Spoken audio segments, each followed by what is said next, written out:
Hello and welcome back to my channel.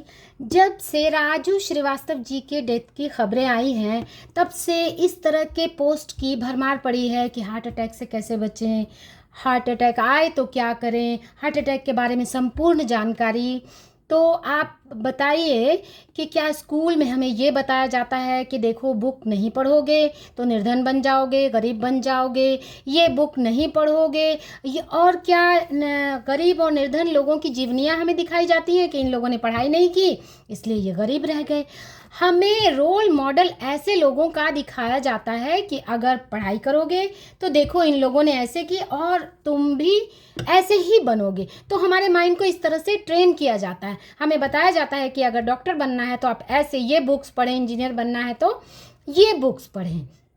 तो health के मामले में हम इतना डिजीज़ पे फोकस्ड हैं कि उससे बाहर ही नहीं निकल पाते। हेल्थ पे ध्यान बहुत कम लोगों का जाता है।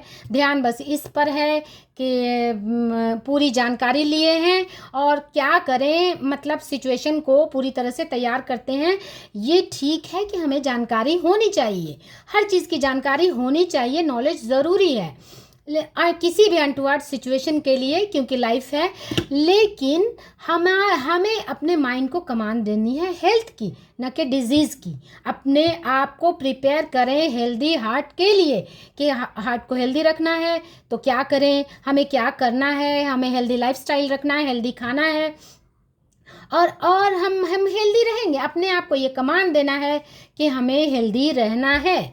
इस तरह से और इसका सबसे अच्छा तरीका है, ये प्रूव हो चुका है कि दुनिया का सबसे बड़ा डॉक्टर हमारा अपना माइंड है।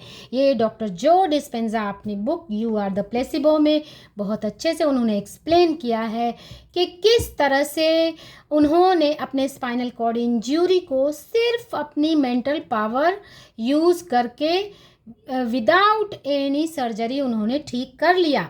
और इसका सबसे बेस्ट सिंपल एग्जांपल मैं बताती हूँ कि अगर हड्डी टूट जाती है तो डॉक्टर्स क्या करते हैं, वो अलाइन कर देते हैं और उसके बाद कुछ दिन बाद वो हड्डी अपने आप वो जुड़ जाती है। डॉक्टर कोई ग्लू लगा के नहीं जोड़ता। हमारे बॉडी में अपना सेल्फ हीलिंग पावर है जो जब हड्डियों को जोड़ सकता है तो वो इन छोटी मोटी नज़ला ज़ुकाम और ये शुगर बीपी को क्यों नहीं ठीक कर सकता। लेकिन हम उसका यूज़ नहीं करते और इतना फेथ अपने माइंड को नहीं देते, क्योंकि ये तो बहुत आसान है कि आप डॉक्टर के पास जाएं, डॉक्टर को अपनी प्रॉब्लम से बताएं, वो मेडिसिन लिख दे। अब आपको कुछ करने की ज़रूरत नहीं, ना डाइट। इवन कुछ लोगों को मैंने देखा है कि अगर शुगर है तो वो मिठाई खा लेंगे और वो दवाई भी खा लेंगे, चलो इत्मीनान हो गया। और इससे तो आप बच गए, आप अपने एफर्ट्स से बच गए और डॉक्टर पे सारी जिम्मेदारी दे दी और अब डॉक्टर ही सब कुछ करेगा। ऑफ कोर्स जिसे भी हेल्थ इश्यूज़ है डॉक्टर को उसका काम करने दें। डॉक्टर्स को अगर आपने प्रॉब्लम बता दी, अब वो डॉक्टर को अपना काम करने दें, उस पर इतना फोकस्ड ना हो जाए। फोकस आपका सिर्फ हेल्थ होना चाहिए।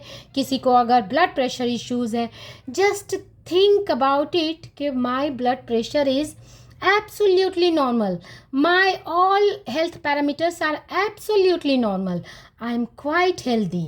और अपने आप को फील करें, अपने एक हेल्दी हार्ट को, एक पावरफुल हेल्दी हार्ट को फील करें, क्योंकि फीलिंग इज़ द सीक्रेट। अब लोग कहेंगे कि ऐसा तो बहुत अच्छा है, हम फील करें और कुछ करने की ज़रूरत नहीं। ये एक दिन में नहीं होता है। डॉक्टर की दवाइयाँ तो हम बहुत रिलीजियसली खाते हैं कि एक दिन भी बीपी के पेशेंट को मैंने देखा है कि अगर वो एक दिन भूल गए तो उन्हें अब इस बात की टेंशन हो जाती है कि मैंने दवाई नहीं खाई। तो ये काम तो बहुत रिलीजियसली लोग कहते हैं, करते हैं और ये कहते हैं कि बीपी की दवाई तो पूरी ज़िंदगी खानी पड़ती है। खानी इसलिए पड़ती है कि एक बार जिसको ब्लड प्रेशर इशू आ गया, अब आपका पूरा फोकस ब्लड प्रेशर पर ही रहता है।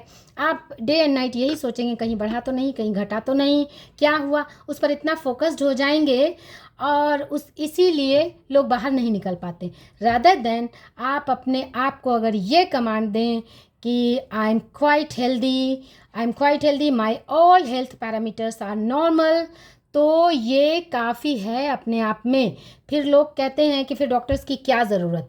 डॉक्टर्स की ज़रूरत है, क्योंकि जब हेल्थ इशू आएगा तो डॉक्टर्स ही अपना काम करेंगे। उन्होंने अपना काम कर दिया, अब आप अपना काम करें। अब आपको अपने हेल्थ पर फोकस करना है, और ये क्योंकि फीलिंग इज़ द सीक्रेट। आप ये फीलिंग जिस दिन आपने डेवलप कर ली, आपने एक चैनल पे मैंने बहुत अच्छी बात सुनी, वो बहुत ही मुझे अच्छी लगी, जिसको मैं भी फॉलो करती हूँ, कि मैंने अपने अंदर इतना हैप्पी हार्मोन सिक्रीट कर लिया है कि अब मेरे अंदर एक भी नेगेटिव स्ट्रेस हार्मोन्स नहीं बचा, जो मुझे टेंशन दे सके, जो किसी की बात बुरी लग सके, और जो मुझे डिजीज़ दे सके। ये रियली मुझे बहुत ही अच्छा लगा, और इसको मैं फॉलो करती हूँ, क्योंकि और मैंने अपने इतने एक लंबी प्रैक्टिस के बाद मैंने खुद इस पे अप्लाई किया है कि अब मैं इतना अब मुझे किसी भी तरह की स्ट्रेस हार्मोन्स के अब एक मॉलिक्यूल्स भी मेरे बॉडी में नहीं बचे, क्योंकि मैंने, और ये एक दिन में नहीं होता है, इसके लिए कंसिस्टेंट